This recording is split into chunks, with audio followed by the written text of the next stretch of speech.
Korean airlines का एक जहाज फ्लाइट 007 न्यूयॉर्क से साउथ कोरियन कैपिटल सोल जा रहा था। मौसम बिल्कुल साफ था और पायलट को किसी किस्म की भी दुश्वारी का सामना नहीं था।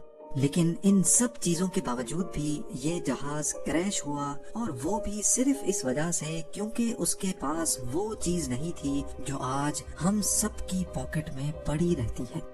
जी हाँ, हुआ कुछ यूँ था कि सोल पे लैंड करने से पहले जहाज को अलास्का के शहर एंकरेज भी जाना था। ये बात हो रही है 1983 की, जब अमेरिका और सोवियत के दरमियान कोल्ड वॉर चल रही थी। इस जंग को लेकर दोनों ताकतें एक दूसरे के खिलाफ बहुत ही ज्यादा अलर्ट थी। अगर आप मैप पे देखें तो ये है एंकरेज और यहाँ पर है सोल। इन दोनों के दरमियान एक स्ट्रेट लाइन ऐसी दिखेगी, क्योंकि इस पाथ में फ्लाई करने से जहाज सोवियत टेरिटरी में दाखिल हो जाता। इसी वजह से फ्लाइट 007 को कुछ ऐसा पाथ लेकर साउथ कोरिया जाना पड़ा, गल्फ ऑफ अलास्का से होते हुए नॉर्थ पैसिफिक ओशन और फिर जापान के ऊपर से साउथ कोरिया। पर क्या मालूम था पायलट को कि दोनों ताकतों की यह जंग आज 269 पैसेंजर्स की जान लेकर छोड़ेगी। उस दौर में जीपीएस तो था नहीं और पायलट गलती से सोवियत टेरिटरी में चला गया। सोवियत ने समझा कि ये अमेरिका का स्पाई प्लेन है और उस पर एयर टू एयर मिसाइल खोल दिया गया। कुछ ही लम्हे बाद प्लेन सोवियत कंट्रोल्ड मोनेरॉन आइलैंड के करीब समंदर में जा गिरा। जहां इस खबर ने पूरी दुनिया को सोग में डाल दिया था, वहीं अमेरिका को सबसे ज्यादा दुख इस बात का था कि उनके पास जीपीएस टेक्नोलॉजी होते हुए भी वो इस हादसे को ना रोक सके। जी हाँ, उस वक्त जीपीएस सिर्फ अमेरिकन मिलिट्री का एक टूल हुआ करता था। पर इस वाक़े के बाद ही 16 सितंबर 1983 को अमेरिकन प्रेसिडेंट रोनाल्ड रेगन ने जीपीएस को सिविलियन यूज के लिए खोलने का ऐलान कर दिया, और वो भी बिल्कुल फ्री। जेम टीवी की वीडियोस में एक बार फिर से खुशामदीद। नाजरीन, पहले इंसान आसमान में तारों को देखकर सफर किया करते थे और अपनी पोजीशन का एक अंदाजा लगा पाते थे, और आज हम अपनी पोजीशन देखने के लिए तारों का तो नहीं लेकिन आसमान में घूमने वाली सैटेलाइट्स का इस्तेमाल जरूर करते हैं। मोबाइल फोन्स, गाड़ियाँ, फ्लाइट नेविगेशन और हत्ता के अब तो पेट्स की लोकेशन ट्रैक करना भी इंतहाई आसान हो चुका है। और इस सब को मुमकिन करने वाली ये छोटी सी चिप है जिसको जीपीएस यानी ग्लोबल पोजीशनिंग सिस्टम कहा जाता है। चाहे रेगिस्तान में हो, समंदर में या फिर किसी जंगल के बीचों बीच, ये छोटा सा टूल हमें हमारी पिन पॉइंट लोकेशन आखिर बताता कैसे है।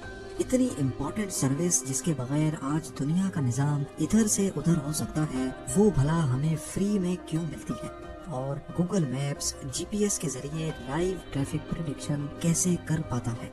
इन सवालों के जवाब जानने के लिए जरूरी है कि पहले हम ये जाने कि जीपीएस काम कैसे करता है। ये तो हम सबको मालूम होगा कि हमारे फोन में जीपीएस रिसीवर होता है। जैसे ही हम अपनी लोकेशन सर्विस ऑन करते हैं तो ये अर्थ को ऑर्बिट करने वाली 24 जीपीएस सैटेलाइट से सिग्नल रिसीव करने लगता है। इस सिग्नल में हमारी लोकेशन नहीं होती, बल्कि इस सिग्नल में सिर्फ टाइम होता है। सैटेलाइट में एक एटॉमिक वॉच होती है जिसको दुनिया की सबसे एक्यूरेट वॉच भी कहा जाता है। सैटेलाइट को अपनी लोकेशन तो मालूम होती है लेकिन हमारे फोन की नहीं। इसको ये अच्छी तरह मालूम होता है कि किस घंटे, किस मिनट और किस सेकंड में ये दुनिया के किस हिस्से के ऊपर मौजूद होगी। सैटेलाइट रेडियो सिग्नल के जरिए हमारे फोन में लगे जीपीएस रिसीवर को अपना टाइम बताती है और अपनी लोकेशन भी भेजती है। जिस वक्त ये रेडियो सिग्नल जनरेट होता है, उस वक्त सैटेलाइट की एटॉमिक वॉच पे जो भी टाइम होता है ये सिर्फ वो बताती है। रेडियो सिग्नल लाइट की स्पीड से ट्रेवल करता हमारे फोन में आ पहुंचता है। लेकिन सवाल ये है कि सैटेलाइट का टाइम और उसकी लोकेशन मालूम पड़ जाने से हमें हमारी लोकेशन कैसे मालूम पड़ती है? फर्ज कर लें आप पेरिस के आईफल टावर के पास खड़े हैं और सैटेलाइट स्विट्जरलैंड के ऊपर है। बेशक लाइट की स्पीड बहुत फास्ट है, लेकिन इस इतने बड़े फासले को कवर करने के लिए सिग्नल को आप तक पहुंचने में थोड़ा सा टाइम तो बेशक लगेगा। सिग्नल रिसीव होने के बाद फोन अपने टाइम को सैटेलाइट से भेजे गए टाइम से मैच करता है और डिफरेंस निकालता है कि ये सिग्नल कितना डिले से पहुंचा है। اگر یہ ڈیلے 0.002 سیکنڈز ہے تو اب یہ جاننا مشکل نہیں ہوتا کہ سیٹلائٹ ہم سے کتنا دور ہے۔ کیسے؟ یہ بھی بہت آسان ہے۔ لائٹ کی اسپیڈ جو کہ 3 لاکھ کلومیٹرز ایک سیکنڈ میں کور کرتی ہے، جس کا مطلب یہ ہوا کہ 0.002 سیکنڈ میں لائٹ 600 کلومیٹر ٹریول کرے گی۔ تو اب یہ کہنا غلط نہیں ہوگا کہ سیٹلائٹ نے جب سگنل بھیجا تھا اس وقت وہ ہم سے 600 کلومیٹر دور تھی۔ ہمارا فون سیٹلائٹ کی لوکیشن سوئٹزرلینڈ سے 600 کلومیٹر کے ریڈیس میں ایک سرکل ڈرا کرتا ہے۔ اس سے فون کو اتنا تو معلوم پڑ جاتا ہے کہ وہ اس سرکل کے کسی نہ کسی بارڈر پہ، کسی نہ کسی کونے پہ موجود ہے۔ پر یہ سرکل تو بہت بڑا ہے۔ ہمارا فون اس پورے سرکل کے بارڈر پہ کہیں نہ کہیں موجود ہے، یہ جاننا ہمارے لیے کافی نہیں ہے۔ اس لوکیشن کو ایکوریٹ بنانے کے لیے یہی سارا پروسیس دوسری سیٹلائٹ کے ساتھ بھی کیا جاتا ہے، جس کو ہم سیٹلائٹ بی کا نام دیتے ہیں۔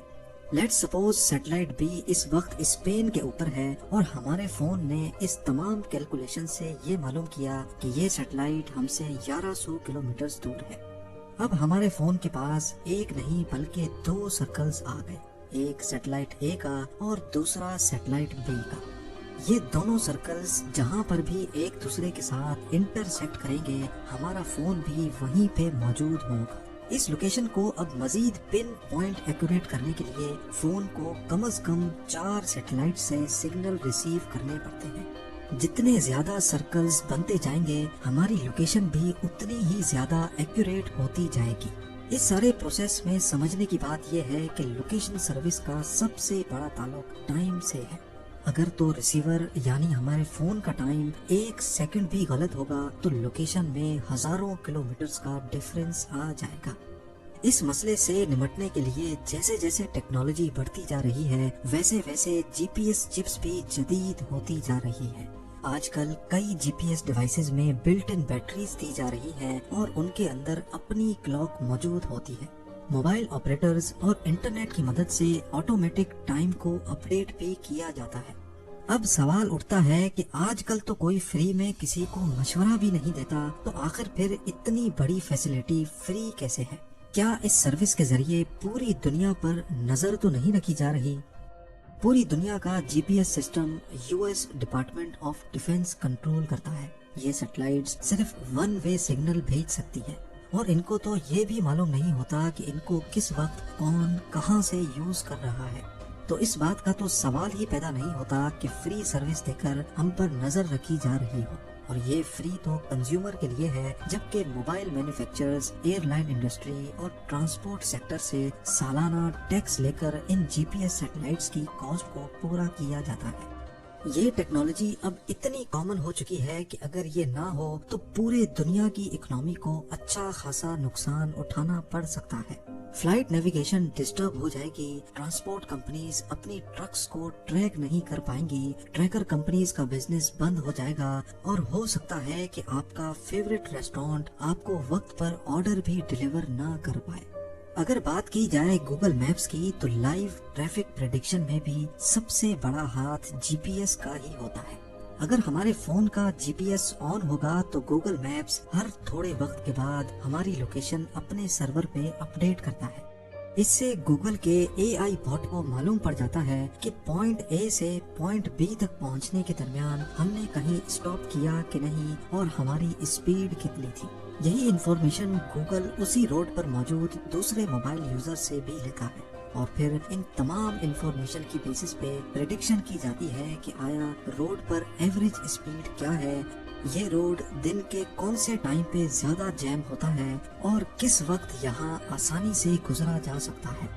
یہ ساری انفارمیشن ہزاروں موبائل یوزرز کی لوکیشن لینے کے بعد ہی پریڈکٹ کی جا سکتی ہے۔ امید ہے زیم ٹی وی کی یہ ویڈیو بھی آپ لوگ بھرپور لائک اور شیئر کریں گے۔ آپ لوگوں کے پیار بھرے کامنٹس کا بے حد شکریہ۔ ملتے ہیں اگلی شاندار ویڈیو میں۔